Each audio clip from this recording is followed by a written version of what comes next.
This is what they call a mandolin in the biz. You can here. Let me hide all of the important bits behind the pop filter. So it's this is a mandolin.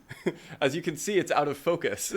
That's actually what all mandolins are like. No mandolin has ever been in focus. That you can only see them when they're out of focus. This is the make. If you can figure, a mandolin's kind of like a messed up little guitar violin hybrid. It's got the same tunings as a violin, do do do do, but you don't play it like a violin, or do you? The principles by which violin bows work is entirely down to friction. It uses the friction from the dust on the bow to vibrate the string, and just so long the string is vibrating, a noise will be made. It can vibrate by plucking it, because then it's going back and forth, or you can vibrate it with a string if you're so inclined.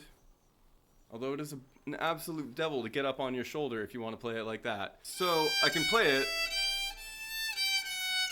but I can only really play the E string. I can try to play the lower strings, but you can see that I run into a physical limit because my bow just doesn't hit the thing. If the bridge were curved a little bit, then I would be able to hit each of the strings individually. But also, if the bridge were curved a little bit, it would just be a violin.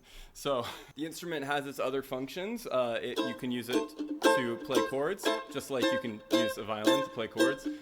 But on the mandolin, since it's got frets, it's a lot easier to find out where your chords are, which is super helpful because I suck at it. I don't know where my chords are. Main feature of this instrument is the fact that it's got 2 strings for every string. So it's got 2 A's and 2 E's and 2 D's and 2 G's. And it lets you do some cool stuff that we call tremolo.